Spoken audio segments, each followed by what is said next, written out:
Hey, what's up, y'all? We're here with Scott Cummings. He's making a, what are you making? Pork Terrine Pate. Pork Terrine. Pork. Say that 3 times fast. Yeah, no kidding. Pork Terrine Pate here. What are you doing? You're grinding up? What do you got in this mixture right here? Can we see some of this before you throw it all in there? Little pork butt, little fat back, parsley, red wine, port wine, salt, pepper. Yeah. A little bit of thyme. No doubt. Garlic, shallots. I see some onion. Oh, shallots. So you marinated this mixture overnight? No, I just, actually it's also got chicken livers in it, and I soaked those in milk for about 12 hours. Yeah. Then I'll pull some of that blood impurity out.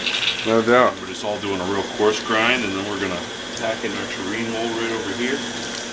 Okay, so we got it on ice here. The key is keeping it cold, huh? Oh yeah, I had the grinder attachment in the freezer before I started it off.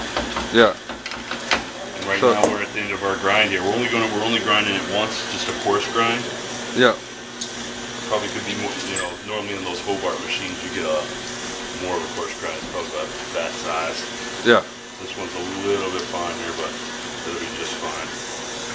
Okay, so here's our mixture. Here's our mixture. We're going to mix it up just a little bit. So I'm going to put it over here in this mold and take a little offset palette knife and make sure I smooth it out and get most of the air bubbles out of it, which is always a key factor. We're going to put it in a water bath in the oven for 320 for probably about an hour and 20 minutes.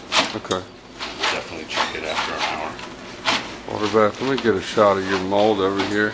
If y'all are wondering what a terrine mold is, this is it. This little number goes on top in the oven. Are you do you line this with plastic wrap? There's so much fat in it, it's not gonna matter. Okay. All right, cool. We'll come back to you once you get this thing wrapped up. Yeah. No doubt. We're back here live with Scott Cummings, making this country pork pate. Let me see here what we got. Well, we've got our mixture that we were grinding earlier. We've packed it into our mold, try to get all the air pockets out. Use a little wet palette knife right here, and just smooth it out. Use this little job right here. It's your best friend. So you were just basically all I was just doing is smoothing it out. Smooth it out, giving it a press down, trying to get those air pockets that are trapped in the sides out. Yeah, because when you slice into it, you don't want to have like holes like Swiss cheese, you know? Yeah. So, okay, so this is going in a water bath? 320, yeah. 320 for about an hour and 20 minutes. Our water bath, 2-inch hotel pan already in there. We're just going to put it right there in the center, just like that. Okay. Get our lid. Our lid's got a little hole in it to let out that excess steam. Oven at 325. And we're just let her go. We'll check it out when it's done. All right. Nice. Well, we're looking forward to seeing you again. All right, what's up, everybody? We're here in Scott Cummings' house. Actually, we remember we did that. What the hell is that thing called again? Country pork pate. Pork pate. We've got the finished product here. Scott's about to slice it. So we kind of skipped off. We, you know, after we ended up, you know, smoothing out the meat in the terrine mold, we cooked it off at like 320 for about a little less than an hour, about 50 minutes. Yeah. I poured the fat off of it. Yeah. I let it cool in the pate mold. Yeah. Then when I was ready to, you know, take it out, I actually took it over to the sink, filled it up with like 3 inches of hot water. Yeah. And just sat it in there for a little while. So, you know, liquefied the fat again. I poured whatever was off. Sometimes there's like some nice jelly stuck to it that you can take and put in sauces, or you know, in the actual sauce that you're gonna serve with the pate. Yeah.